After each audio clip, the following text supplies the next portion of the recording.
Angin sore meniup pelan di pelataran Masjid Ampel. Langit menggantung mendung lembut, seolah merunduk hormat pada sosok tua bersorban putih yang duduk bersila di serambi.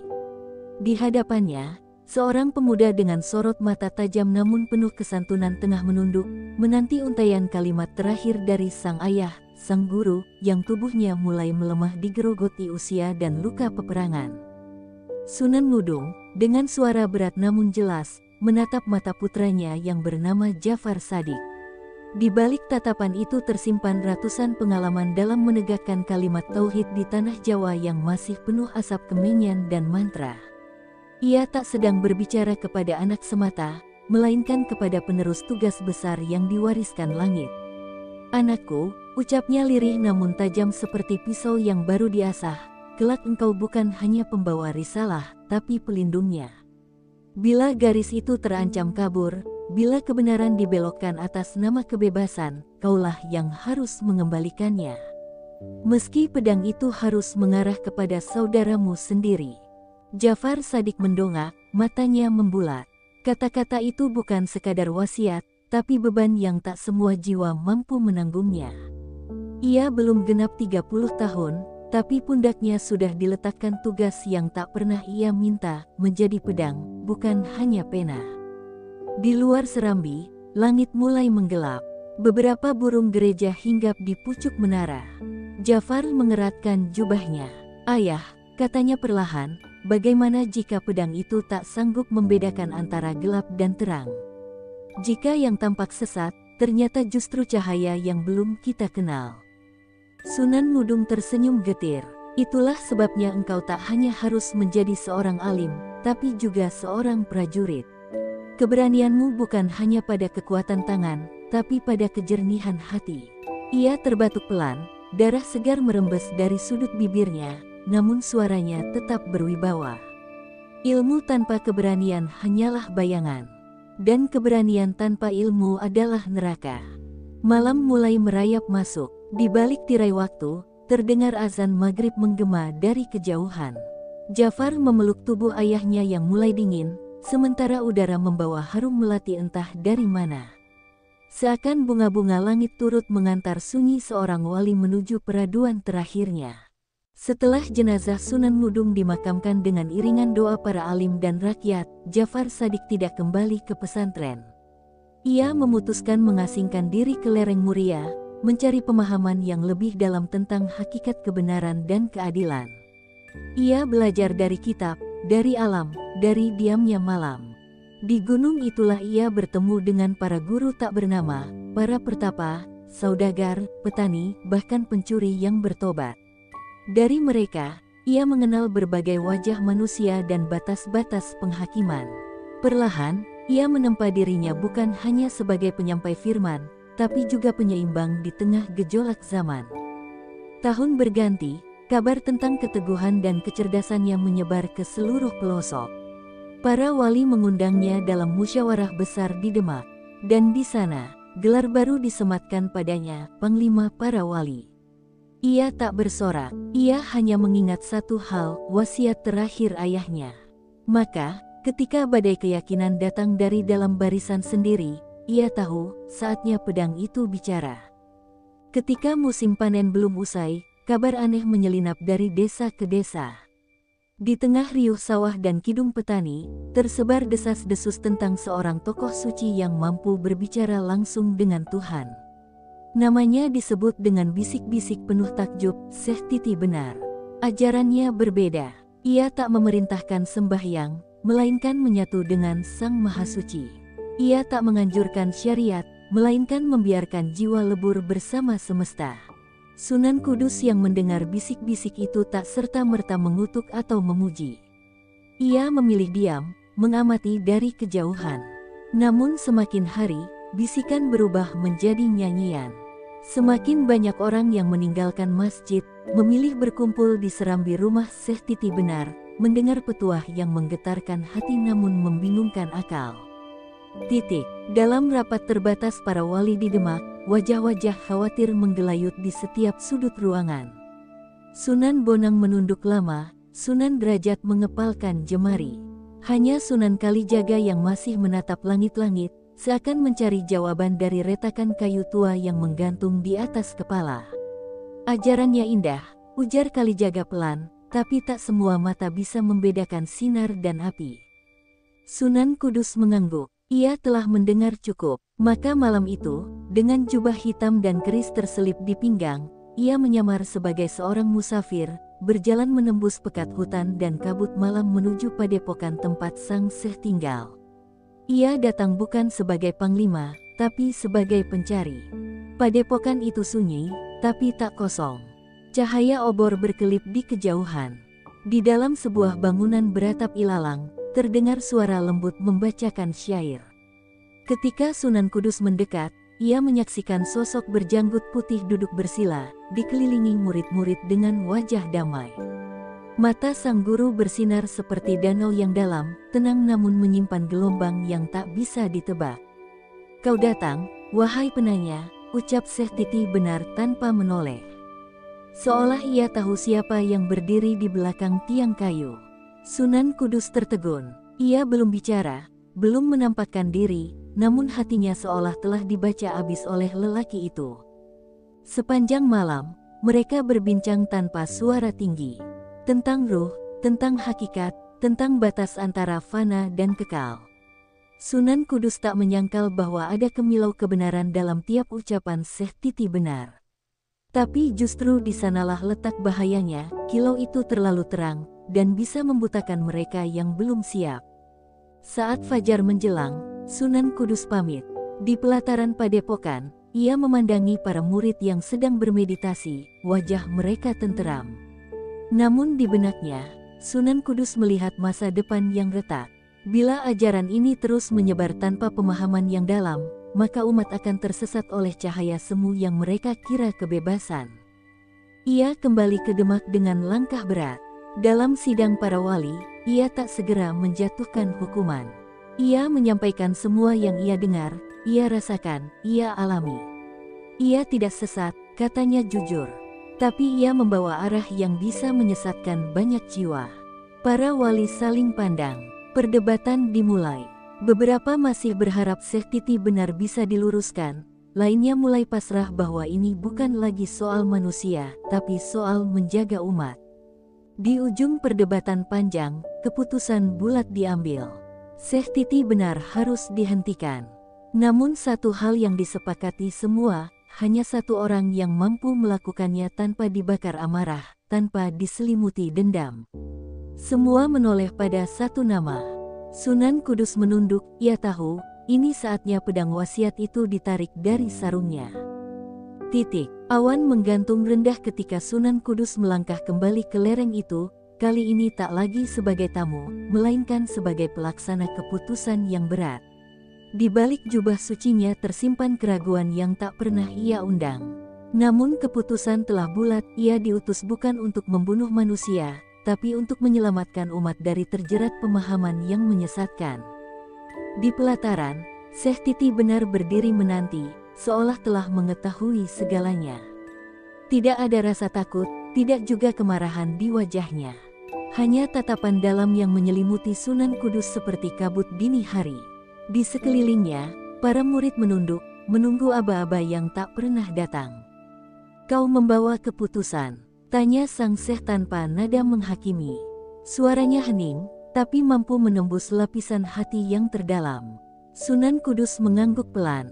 Ia menggenggam keris di balik kain, namun tak menghunusnya. Masih ada harapan, sekecil embun yang menempel di ujung dedaunan. "Aku datang bukan karena benci," ucap Sunan Kudus lirih, "tapi karena cinta kepada umat yang mudah terpukau cahaya, padahal belum mengenal api." Kalimat itu menggantung di udara, seperti doa yang belum selesai diucapkan. Angin berhenti berhembus, seolah bumi sendiri menahan napas. Syekh Titi jenar memejamkan mata. Lama, lalu ia mengangkat tangannya, memberi isyarat kepada para murid agar mundur. "Jika itu yang harus terjadi," bisiknya, "maka biarlah tubuh ini menjadi batu pijakan untuk umat yang mencari arah. Tapi ketahuilah, kebenaran yang sejati tak akan mati meski darah menodai tanah." Sebuah keheningan yang menyesakkan mengisi ruang di antara mereka. Sunan Kudus melangkah perlahan, matanya tak pernah lepas dari wajah yang memancarkan ketenangan suci itu. Ia ingin menolak takdir, namun tak bisa mengkhianati sumpahnya kepada para wali dan pada wasiat sang ayah yang terpatri dalam jiwanya. Ketika keris akhirnya menggores dada sang Syekh, tak ada jerit, tak ada dendam. Hanya senyum kecil yang mengembang di bibirnya, seolah ia memang telah lama menantikan saat itu. Darahnya menetes ke bumi seperti tinta merah yang menulis sejarah pilu dalam lembar dakwah para wali. Para murid menangis, sebagian berteriak, yang lain tersungkur memeluk tubuh gurunya. Namun Sunan Kudus tak lari, tak pula membela diri. Ia duduk bersila, meletakkan keris di tanah, lalu menunduk dalam doa. Ia tahu, luka ini tak hanya di tubuh sang Syekh, tapi juga di jiwanya sendiri. Malam tiba tanpa suara. Di langit, bintang-bintang bersinar redup, seolah turut berkabung. Padepokan itu kini sunyi, bukan karena kematian, tapi karena kebenaran yang terbelah dua. Sebagian menerima, lainnya menolak. Tapi Sunan Kudus tak mencari pengakuan. Ia hanya menanam luka itu dalam diam. Di antara murid-murid yang diam membatu, seorang pemuda bangkit perlahan. Ia menatap Sunan Kudus tanpa marah, namun dengan mata yang penuh tanya. "Jika darah ini adalah jalan lurus," bisiknya, "maka ajarkan kami cara berjalan tanpa terjatuh ke jurang." Sunan Kudus menatapnya, dan di sanalah, sebuah harapan baru mulai tumbuh dari tanah yang basah oleh darah dan doa. Setelah kepergian Syekh Titi benar, langit di Demak terasa lebih kelam dari biasanya. Awan kelabu menggantung sepanjang siang, seolah turut menyimpan duka dari peristiwa yang tak bisa dihapus oleh waktu. Sunan Kudus belum kembali ke istana. Ia memilih menyepi di pinggiran aliran Bengawan, merenungi luka batin yang tak kunjung sembuh. Ia telah menjalankan tugas, namun hatinya belum sepenuhnya damai. Belum juga luka itu mengering, kabar baru menghantam seperti petir di musim kemarau. Kebo Kenanga, seorang tokoh pengaruh di wilayah barat Demak, mulai menyebarkan ajaran baru yang tak kalah membingungkan. Ia bukan hanya pemimpin spiritual, tetapi juga tokoh karismatik yang dihormati sebagai sesepuh masyarakat. Ucapannya bagai titah, dan banyak yang mulai meninggalkan jalan lurus demi mengikuti kebijaksanaannya yang kabur. Kebo Kenanga mengajarkan bahwa surga bukan tujuan, dan neraka bukan ancaman. Ia bicara tentang lebur diri menjadi zat, menolak ritual zahir, menertawakan hukum-hukum syariat. Ia berkata bahwa ruh sejati tak terikat kiblat, tak butuh puasa, tak wajib sembahyang. Umat yang lelah dengan aturan berbondong-bondong mengikutinya, dengan wajah damai, namun hati tanpa pegangan. Sidang para wali kembali digelar. Kali ini lebih panas dari sebelumnya. Beberapa wali mulai goyah, mempertanyakan apakah jalur kekerasan adalah satu-satunya jalan.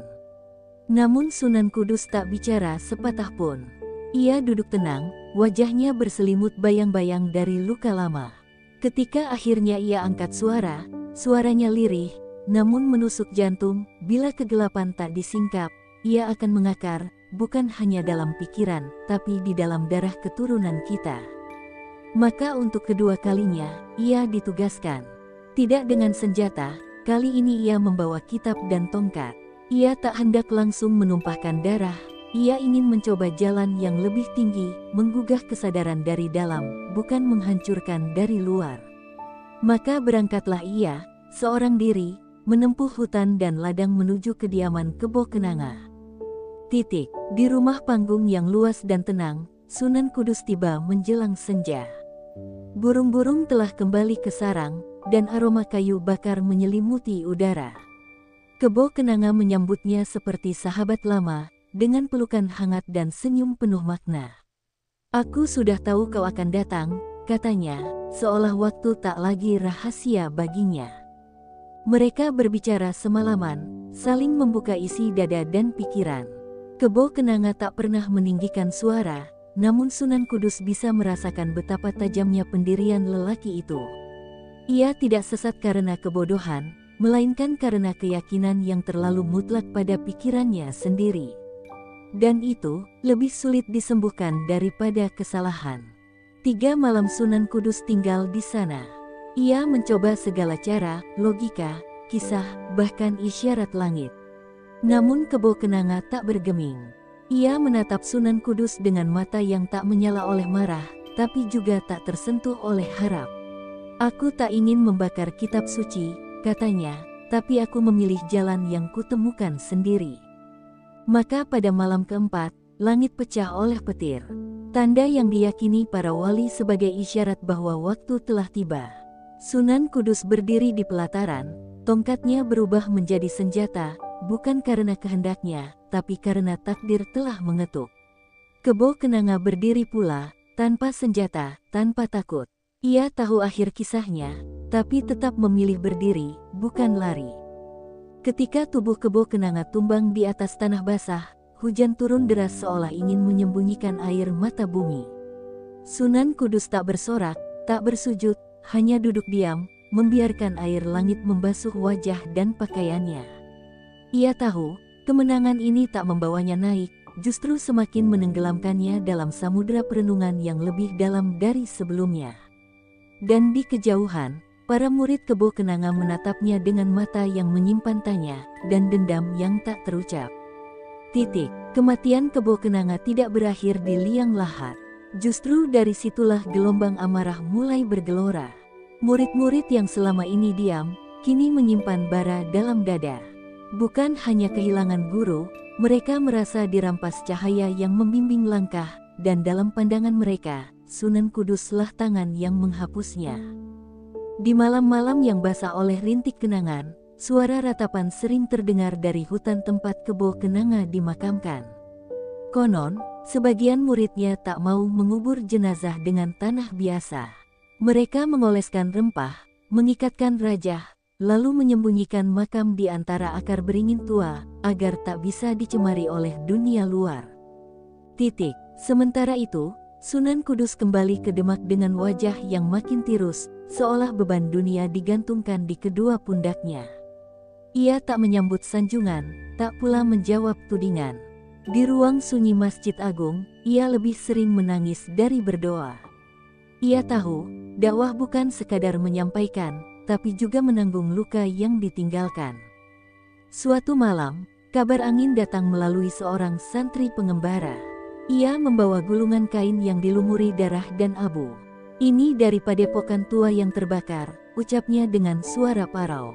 Mereka menyebut diri, warisan leluhur, sebuah kelompok baru, murid-murid Kebo Kenanga yang bersumpah membalas dengan cara mereka sendiri. Para wali berkumpul kembali, kali ini dengan wajah lebih gelap dari sebelumnya. Beberapa menyarankan tindakan cepat, sementara yang lain menganjurkan pendekatan hati. Namun Sunan Kudus hanya diam. Matanya menatap keluar jendela, jauh melewati sawah, menuju pegunungan tempat Kebo Kenanga dahulu menenun ajaran. "Jika kita menumpahkan darah lagi," katanya pelan, "maka darah itu akan membasahi lidah anak-anak kita kelak." Namun siapa yang bisa menahan gelombang ketika ia telah menjadi ombak? Api telah menyala, dan dendam para murid yang ditinggal guru tidak mengenal air untuk padam. Beberapa masjid kecil di desa mulai dilempari batu. Pondok-pondok santri diganggu tengah malam. Gending-gending malam diselingi teriakan samar yang membawa nama Kebo Kenanga. Ini bukan lagi soal akidah, ini tentang kehilangan yang dikubur dalam bara dendam. Dan sasaran utama mereka tak lain adalah Sunan Kudus sendiri. Malam itu, angin membawa bau anyir ke halaman rumah Sunan. Seekor ayam hitam tergantung di pintu dengan mata tercongkel. Di lehernya tergantung kain bertuliskan, "Dosa harus ditebus, meski darahmu suci." Para santri panik, namun Sunan Kudus tetap tenang. "Mereka sedang mencari jalan pulang," ucapnya lirih. "Dan aku adalah rintangan dalam perjalanan mereka." Bukan rasa takut yang menyelimuti perkampungan, melainkan ketegangan yang menggantung. Setiap langkah di malam hari menjadi curiga, setiap cahaya pelita terasa tak cukup terang. Di tengah ketakutan itu, Sunan Kudus memutuskan sesuatu yang mengejutkan. Ia akan menemui para murid Kebo Kenanga, seorang diri. Jika luka hanya bisa sembuh dengan luka lain, maka biarlah tubuhku menjadi tempat tumpahnya amarah mereka, katanya kepada Sunan Kalijaga yang mencoba mencegah. Namun tak ada yang bisa membendung keputusannya. Di pagi buta, ia berjalan perlahan, hanya membawa tongkat, tanpa penjaga, tanpa pengawal. Menuju tempat di mana dendam telah membatu menjadi niat, dan cinta diuji dalam bentuk paling getir. Kabut pagi turun tebal seperti tirai yang menggantung di antara dunia nyata dan bayang-bayang. Di jalan setapak menuju perbukitan bekas padepokan, langkah Sunan Kudus nyaris tak bersuara. Embun membasahi ujung jubahnya, namun hatinya tetap teguh. Tak ada rasa gentar, hanya gelombang doa yang berdesir dalam diam. Di kejauhan, di antara pepohonan pinus, siluet para lelaki berjubah hitam mulai tampak. Mereka berdiri berjajar, membentuk lingkaran seperti pagar tak kasat mata. Wajah mereka terlindungi tudung lebar, namun mata mereka memancarkan nyala yang tak bisa disembunyikan. Sunan Kudus tak mempercepat langkah, justru menunduk dalam hormat saat mendekat. "Aku datang bukan membawa pedang," ucapnya tanpa ragu, "tapi membawa hati yang telah dihancurkan oleh keputusan yang tak pernah kuinginkan." Suaranya tenang, namun setiap kata seperti menembus lapisan dendam yang membatu di dada para murid. Hening membungkus sekeliling, hanya suara daun berguguran yang menyahut. Seorang pemuda keluar dari barisan, wajahnya masih muda namun sorot matanya menyimpan luka dalam. Namanya Jagapati, murid paling setia sekaligus pewaris semangat Kebo Kenanga. Ia maju, menghunus keris pendek dari balik sabuk kain. "Guru kami tak dibunuh oleh musuh," katanya tajam, "melainkan oleh tangan saudara sendiri. Apakah keadilan hanya milik mereka yang berkuasa?" Sunan Kudus menatap pemuda itu, tidak dengan penolakan, melainkan dengan air mata yang tak bisa ditahan. "Kebo Kenanga bukan hanya gurumu. Ia pun sahabatku, cermin dalam jalan panjangku mencari kebenaran. Tapi bila manusia menukar kebenaran dengan kekuasaan batin yang menyesatkan umat, adakah aku bisa berdiam?" Jawaban itu seperti sembilu, menorehkan celah dalam keyakinan Jagapati. Ia mundur selangkah, namun belum menurunkan senjata. Dari sisi lain lingkaran, beberapa murid melangkah maju, mengangkat tangan dengan isyarat ancaman. Ketegangan mencapai ubun-ubun, namun Sunan Kudus tetap berdiri, tanpa pelindung, tanpa rasa ingin melawan. "Kalau darahku bisa menebus luka yang kalian rasakan," ucapnya lirih, "maka biarlah darah ini mengalir. Tapi jika kalian membunuhku tanpa menggugurkan dendam di dada, maka guru kalian akan menangis dari alam yang tak bisa kau sentuh." Suasana mencekam berubah menjadi senyap yang mengguncang. Seorang lelaki tua dari barisan belakang melangkah maju. Jubahnya kusam, rambutnya terurai seperti akar pohon. Ia dikenal sebagai Ki Pangripta, murid pertama Kebo Kenanga, yang sejak kematian gurunya menghilang. "Dendam itu racun," katanya dengan suara parau, "dan kau, Sunan Kudus, telah membiarkan 2 kali racun itu menyebar. Tapi, kau juga telah menawarkannya penawar." Tangan Jagapati mulai bergetar. Kerisnya jatuh ke tanah, tertelan oleh rumput basah. Ia menunduk, menangis bukan karena takut, melainkan karena selama ini telah menjadi tawanan amarah sendiri. Satu demi satu, para murid menjatuhkan senjata. Tak ada peperangan, hanya kesunyian panjang, seperti akhir dari badai yang menelan negeri. Sunan Kudus duduk di atas tanah lembab, mengangkat kedua tangan, bukan untuk berdoa, melainkan untuk merangkul mereka semua. Hari itu, di balik kabut, tidak ada yang kalah, tidak pula yang menang. Hanya satu kenyataan tersisa, luka yang dirawat dengan kelembutan lebih kuat dari senjata tajam manapun.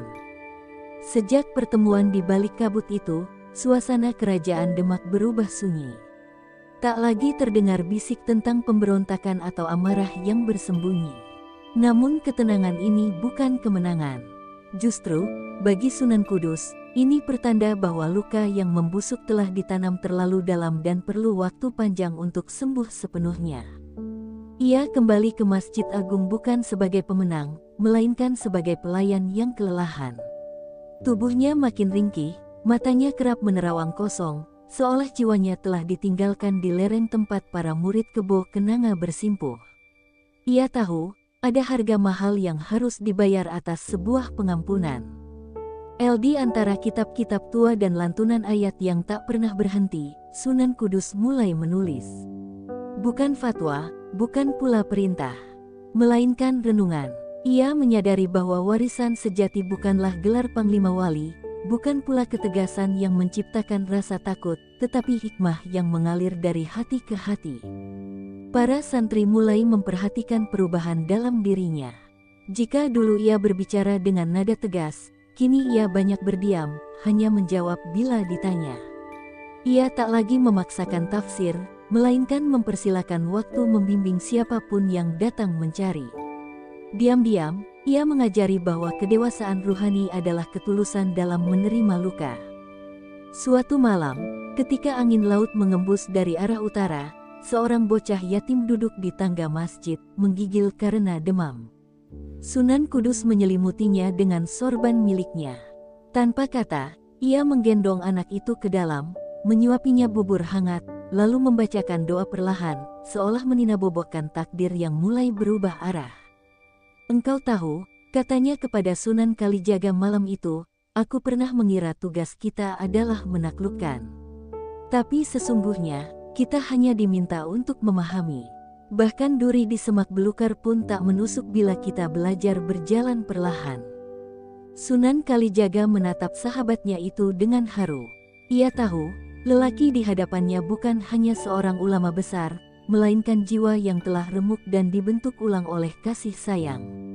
Kau telah meninggalkan warisan yang tak tertulis, bisiknya. Dan itulah yang akan abadi dalam dada umat. Kabar tentang perubahan sikap Sunan Kudus menyebar hingga pelosok. Murid-murid yang dulu takut kini datang kembali, bukan untuk bertanya tentang hukum, melainkan untuk mendengar kisah. Cerita tentang manusia yang bersalah, lalu bertobat. Tentang air mata yang jatuh di sajadah tanpa perlu saksi. Tentang panglima yang tak pernah mengangkat senjata lagi. Di sebuah sore yang temaram, Sunan Kudus duduk di teras masjid, memandangi langit yang beranjak jingga.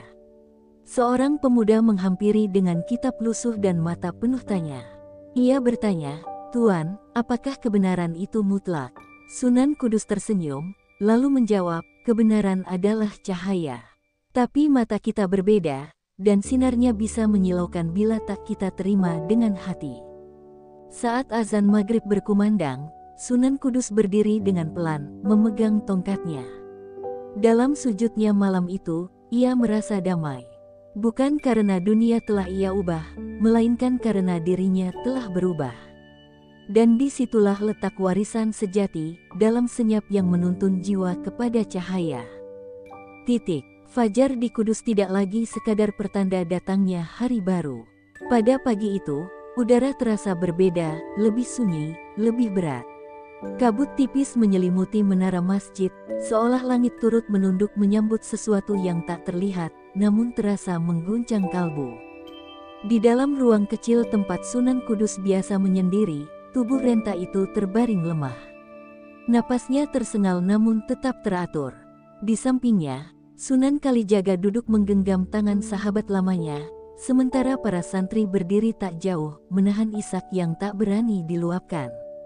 "Aku bukan wali yang sempurna," gumam Sunan Kudus, suaranya nyaris tak terdengar, hanya seorang hamba yang mencoba berjalan dalam gelap dengan lentera kecil. Kalimat itu menggema dalam dada semua yang hadir, seolah waktu berhenti, memberi ruang pada makna yang lebih dalam dari sekadar ucapan. Sunan Kalijaga menunduk, air matanya jatuh di punggung tangan sahabatnya. "Lentera kecilmu telah menyalakan ribuan cahaya lain. Meski ragamu pergi, suluhmu tak akan padam." Ia menggenggam lebih erat, seakan enggan melepaskan bayangan kenangan, perjuangan, dan luka yang mereka bagi bersama. Di luar ruangan, langit mulai menguning. Awan bergerak lambat seperti tirai yang hendak dibuka untuk pementasan terakhir. Beberapa warga mulai berdatangan, entah bagaimana mereka tahu. Barangkali alam yang memberi tanda. Atau mungkin, cinta yang diam-diam mengabarkan lewat detak hati mereka. Tiba-tiba Sunan Kudus membuka mata, memandang langit-langit dengan tatapan yang tenang, seolah melihat sesuatu yang tak mampu dijelaskan. "Aku melihat cahaya," bisiknya, "datang dari ufuk timur, seputih kabut, seterang keikhlasan." Senyum tipis terlukis di wajahnya.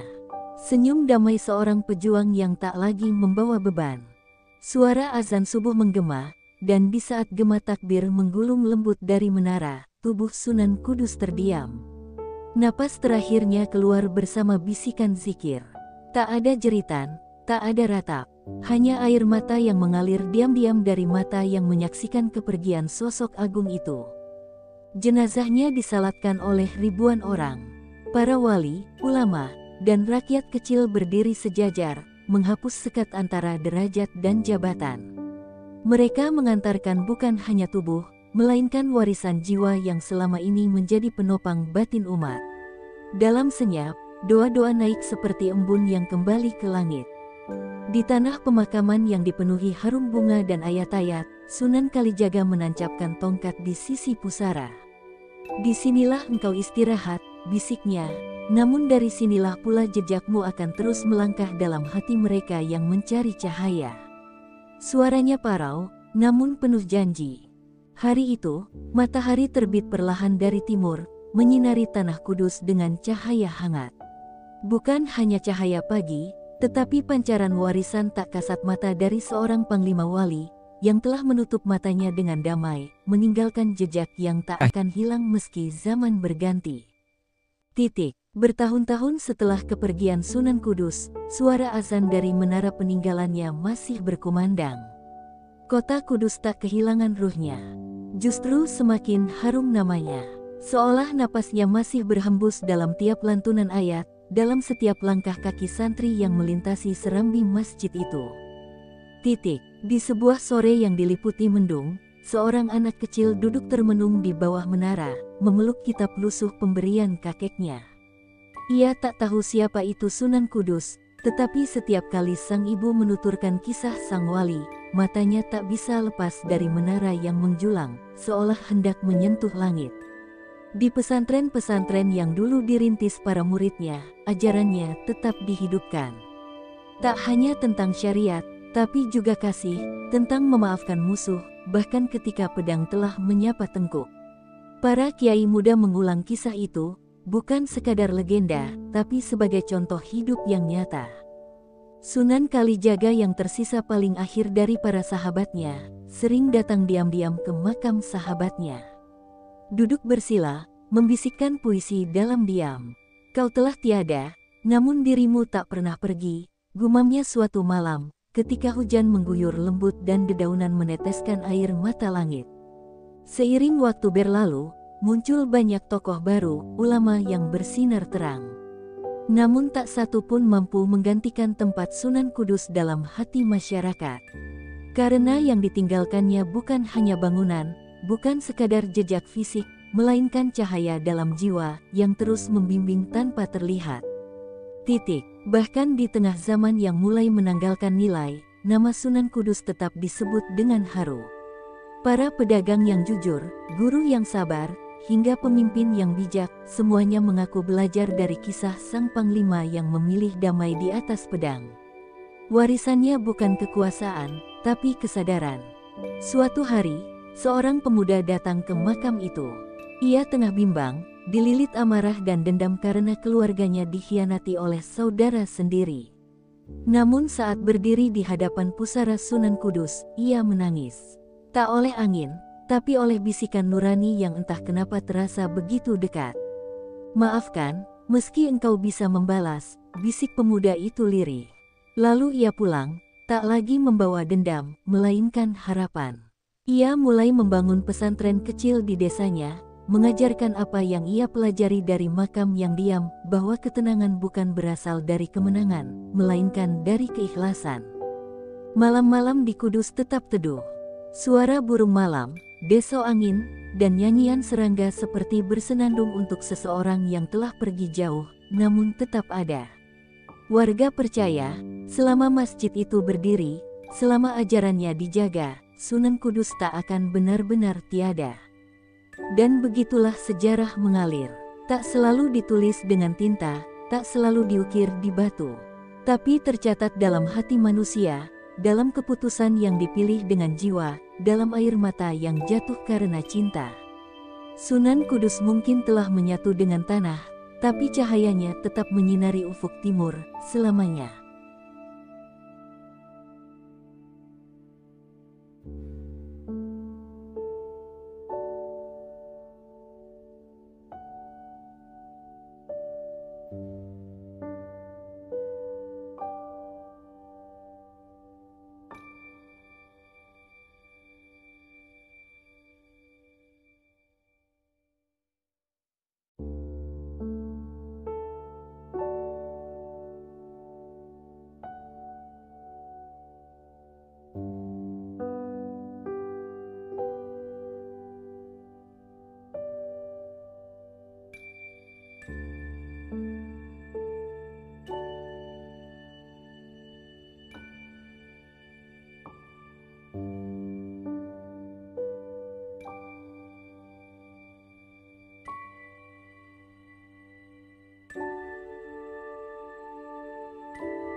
Raina menikah dengan Arya setelah melalui perjalanan cinta yang penuh liku. Ia percaya bahwa pernikahannya akan membawa kebahagiaan, meski Maya, ibu Arya, tidak pernah menyukai dirinya. Maya menganggap Raina tidak sepadan dengan status keluarga mereka yang terpandang. Ketidaksetujuan Maya perlahan menjadi awan gelap dalam hubungan rumah tangga mereka. Meski Raina berusaha keras menjadi menantu yang baik, sikap dingin Maya tidak pernah berubah. Maya terus mencari-cari kesalahan, dari hal kecil seperti cara Raina memasak hingga masalah besar yang sebenarnya tidak pernah terjadi. Arya sering terjebak di antara keduanya, membuat hubungan suami istri itu mulai goyah. Citra, seorang wanita muda dari keluarga kaya, sering diundang Maya untuk makan malam bersama keluarga mereka. Maya terang-terangan memuji Citra di hadapan Raina, menyebutnya sebagai calon menantu ideal. Arya, meski merasa risih, tidak berani melawan kehendak ibunya. Kehadiran Citra semakin memperkeruh suasana di rumah itu. Setiap kali Arya mencoba membela Raina, Maya selalu memainkan peran sebagai korban. Ia mengadu bahwa Raina tidak menghormatinya sebagai ibu mertua. Arya yang sudah terbiasa menuruti ibunya, mulai terpengaruh oleh tuduhan-tuduhan tersebut. Perlahan, cinta Arya pada Raina tergantikan oleh keraguan yang ditanamkan Maya. Puncaknya terjadi ketika Maya menuduh Raina membawa sial bagi keluarga mereka. Ketika bisnis keluarga mengalami kerugian besar, Maya menyalahkan keberadaan Raina sebagai penyebab malapetaka. Tanpa bukti atau alasan yang masuk akal, ia menyuruh Arya menceraikan Raina demi menyelamatkan nama baik keluarga. Arya yang dilema antara cinta pada Raina dan kewajibannya pada ibu, akhirnya memilih untuk mengakhiri pernikahan. Keputusan itu menghancurkan hati Raina. Ia tidak menyangka bahwa orang yang paling dicintainya tega menghancurkan hidupnya hanya karena hasutan seorang ibu mertua. Sebelum pergi dari rumah itu, Raina mencoba berbicara dengan Arya untuk terakhir kalinya. Namun, Arya hanya berdiri kaku tanpa memberikan jawaban. "Maafkan aku," adalah satu-satunya kalimat yang keluar dari bibir Arya, tetapi itu tidak cukup untuk menyembuhkan luka di hati Raina. Saat Raina meninggalkan rumah, Maya merasa puas karena berhasil menyingkirkannya. Sementara itu, Citra mulai semakin dekat dengan Arya, dengan harapan menggantikan posisi Raina sebagai istri. Namun, di balik senyuman kemenangannya, Maya tidak menyadari bahwa ia telah melukai seorang wanita yang tulus mencintai putranya. Raina berjalan tanpa tujuan, membawa tas kecil berisi pakaian seadanya.